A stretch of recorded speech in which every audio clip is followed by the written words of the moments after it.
10 ক্লাছৰ সমাজ বিজ্ঞান বিষয়ৰ ইতিহাস পাঠৰ 3 নম্বৰ চেপ্টাৰ অৰ্থাৎ 3 নম্বৰ চেপ্টাৰৰ প্ৰথম কোশ্চেনটো যে 1857-58 চনৰ বিদ্ৰোহৰ কাৰণ সম্পৰ্কে চমুকৈ আলোচনা কৰা।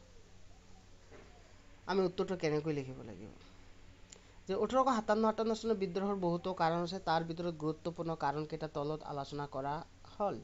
প্ৰথম কাৰণ ৰাজনৈতিক কাৰণ। 1826 চনৰ 24 ফেব্ৰুৱাৰী তাৰিখত ইয়াণ্ডাবুৰ সন্ধিৰ পিছত অসমখন ইংৰাজৰ অধীনলৈ যোৱাৰ ফলত অসমীয়া মানুহৰ পূৰ্বৰ মৰ্যাদা কমি গৈছিল। মণিৰাম দেৱানৰ লগত অসমৰ বিদ্ৰোহীসকলে আহোম ডা-ডাংগৰীয়াসকলৰ কৰ্মসংস্থাপন হেৰুৱাব লগা হৈছিল।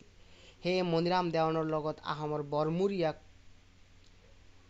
কন্দৰ্পেশ্বৰ সিংহক পুনৰাই আহোম সিংহাসনত বহুৱাব বিচাৰিছিল। সেয়ে 1857 চনত ইংৰাজৰ বিৰুদ্ধে বিদ্ৰোহ হৈছিল। দ্বিতীয় নম্বৰটো যদি পইণ্ট হয় যে অৰ্থনৈতিক কাৰণ। কেৱল ৰাজনৈতিক কাৰণতেই নহয়, অৰ্থনৈতিক কাৰণতেও ইংৰাজৰ বিৰুদ্ধে বিদ্ৰোহ কৰিব লগা হৈছিল। ব্ৰিটিছ চৰকাৰে কৃষি কাৰ্য উন্নয়নৰ বাবে একো ব্যৱস্থা গ্ৰহণ নকৰাৰ ফলত অসমৰ বতৰ প্ৰতিকূল হ'লেও খাদ্যশস্য উৎপাদনত বিঘিনি ঘটিছিল আৰু অৱধাৰিতভাৱেই অসমীয়া প্ৰজাগণ দুৰ্ভিক্ষৰ কবলত পৰিছিল।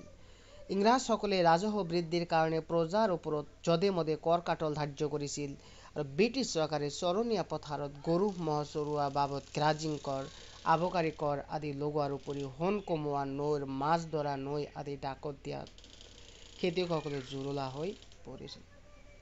1857 চনৰ বিদ্ৰোহৰ আন এটা কাৰণ হ'ল যে অভিজাত শ্ৰেণীৰ ক্ষোভ। যে অসমীয়া অভিজাত শ্ৰেণীৰ যিসকল আহোম ৰাজত্বত ফুকন, বৰুৱা, ৰাজখোৱা আদি বিষয়াভাৱ পাইছিল, তেওঁলোকৰ ইংৰাজৰ দিনত কিছু সংখ্যক মৌজাদাৰৰ বাদ দি ৰাজহ সংগ্ৰহৰ দায়িত্ব দিয়া হৈছিল।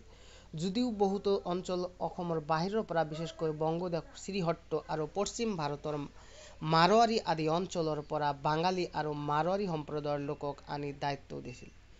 ইংৰাজসকলে অসমৰ শাসনভাৰ গ্ৰহণ কৰাৰ লগে লগে ইংৰাজ শাসন কাৰ্যত সহায় হোৱাকৈ বংগদেশৰ পৰা শিক্ষিত বঙালীসকলক আমদানি কৰি বিভিন্ন চৰকাৰী পদত মকৰুল কৰিছিল।